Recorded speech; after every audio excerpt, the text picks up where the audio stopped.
আজকের ওয়েদারটা দেখো, সকাল থেকে মেয়ে ভোরবেলা মনে হয় এক চপ পশলা হয়ে গেছে। ছেলেদের বলছি আজ স্কুল যেতে হবে না, কিন্তু যাবে। ঘুম থেকে উঠেও ঘুমাচ্ছে, তার এখনও ঘুম ভাঙছে না। হ্যাঁ চলো। আর এই যে তোমাদেরকে কিছুদিন আগে বলছিলাম না, বাবুর র্যাশ হয়েছে, এই যে অনেকটা দেখেছো কমে গেছে। আজকে আবার একটু ওষুধ লাগিয়ে দেবো, হয়ে যাবে। তো এত দুটো এত দুটো এত দুটো এত দুটো, সর ছাড় ছাড়। আজকের ওয়েদার অনুযায়ী কিন্তু রান্নার যে আইটেমগুলো অন্য কিছুই হওয়া উচিত ছিল। কীরকম বলো তো, একটা গোটা ইলিশ মাছ ভাজা, একটু খিচুড়ি, একটু লাবড়া, এইটা হলে আজকের ওয়েদারের সাথে একদম পারফেক্ট যেত। কিন্তু কি বলো তো, সেটা করার উপায় নেই। ওয়েদারটা যাই থাকুক না কেন, রান্নার প্ল্যানটা আগের দিনকে হয়ে গিয়েছিল। আর যেই প্ল্যানটা হয়ে গিয়েছিল সেটা যে আমি ক্যান্সেল করব, তারও কোনো রাস্তা নেই। কারণ আগের দিন রাত্রে এই যে দেবাদেবী দুজনে মিলে দুটো সবজি কেটে রেখেছি, একটা হচ্ছে এই কচুরলতি আর একটা হচ্ছে এই শাপলা। আসলে এই সব জিনিসগুলো খেতে গেলে আগের দিনকেই কেটে কুটে রাখতে হয়, তো যার জন্য কি হয়েছে, সব কাটা হয়ে গিয়েছিল আর পরের দিন ওগুলোকে সব ফেলে দিতে হবে, সেই হিসাবেই রান্না করতে হলো। কি রান্নাবাড়ি হয়ে উঠলো দেখাই। এখানে শাপলা চিংড়িটা হয়ে গেছে, থাক এটা। এখানে একটু ফ্যান রেখেছি, এই ফ্যানটা দিয়ে হবে হচ্ছে নিম পাতা শাপলার শুক্তো। এই রান্নাটা না শ্বশুরবাড়িতে এসে শাশুড়ির থেকেই রেখেছি। একটুখানি তেল লাগে, একদমই লাগে না। এর মধ্যে দেবো একটু রাঁধুনি, রাঁধুনি ফোড়ন।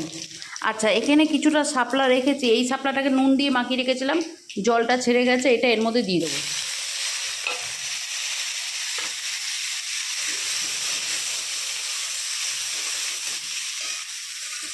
আর এইখানে হচ্ছে কচুরলতি চিংড়ি মাছ দিয়ে, ঠিক আছে। এর মধ্যে মশলা আছে একটু রসুন, লঙ্কা, টমেটো, জিরে, ধনে পেস্ট করে মশলাটা চিংড়ি মাছ দিয়ে কষাচ্ছি। তারপর কচুরলতিটা হালকা ভাপানো আছে, দিয়ে দেবো। এরকম নাড়াচাড়া হয়ে গেছে, এর আর কিচ্ছু করার নেই। এবার দিয়ে দেবো হচ্ছে এই ভাতের ফ্যানটা। তোমরা তোমাদের পরিমাণ মতন দেবে, আমি এইটাই দিচ্ছি কারণ আমার বর অনেকটা ঝোল খাবে, খুব ভালোবাসে খেতে। হলো। আচ্ছা, এর মধ্যে একটুখানি হলুদ দেবো, এই একটুখানি হলুদ। এটা যখন ভালো করে ফুটে যাবে, শাপলাটা প্রায় সেদ্ধ হয়ে যাবে, প্রায় কি পুরো সেদ্ধ হয়ে যাবে। নুন দিচ্ছি না, নুন মাখানো ছিল তাই আর নুন দিচ্ছি না, নুনটা চেক করে নিয়ে দিতে হবে। তারপর এই যে এই নিম পাতাটা আমি ভেজে রেখেছি, এটাকে গুঁড়িয়ে নিয়ে এর মধ্যে দিয়ে দেবো। ঠিক আছে, হয়ে গেল। চলো, এটার গ্যাসটা বন্ধ হয়ে গেল। কী হলো, তুমি এক্ষুনি চলে এসছো কেন? এখনও 10 মিনিট, এখনও 10 মিনিট, আমি ঘড়ি দেখছি। 10 মিনিট। শাপলাটা আমার ভালোভাবে ফুটে গেছে। এবার এখান থেকে আমি নিম পাতাগুলো বেশি করে গুঁড়িয়ে দিয়ে দিচ্ছি। তবে হ্যাঁ, একটা কথা বলি, যারা বেশ ভালো তিতো খেতে ভালোবাসো তবেই কিন্তু এটা করবে। এটা এত বেশি তিতো হয় না, তবে হ্যাঁ পেটের জন্য ভালো অবশ্যই, কিন্তু এটা কিন্তু বেশ ভালো তিতো হয়। আর এই শুক্তোটার স্বাদ না একদমই আলাদা ধরনের লাগে, আর কিছুই লাগে না এতে। এবার চলো খাবার পাতটা বাড়া।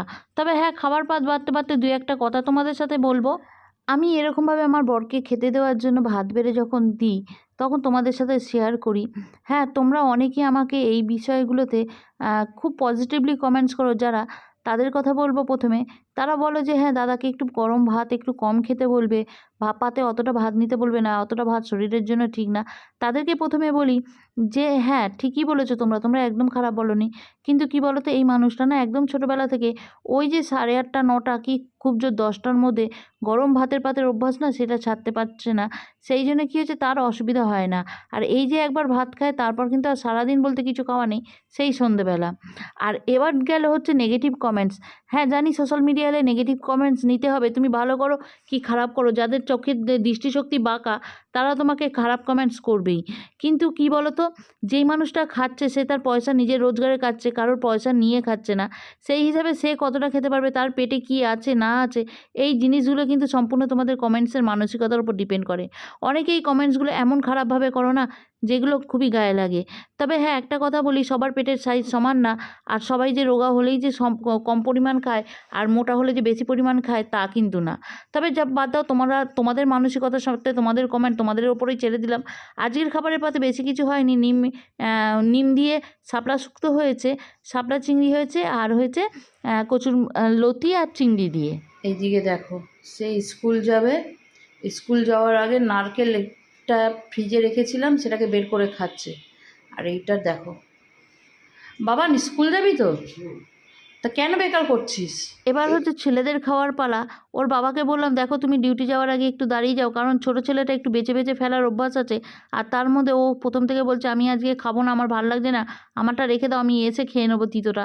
সেই জন্য বললাম তুমি দাঁড়িয়ে গিয়ে দেখে যাও তোমার ছোটো ছেলে খায় কিনা। তবে একটা সত্যি কথা বলবো, ছেলেগুলোর খাবার দাবার নিয়ে কোনো দিনই আমাকে ভুগতে হয়নি। পাতে যেটা দিয়েছি সেটা পছন্দের হোক কি অপছন্দের, কোনো দিনই ফেলে দেয়নি, মুখে তুলেছে।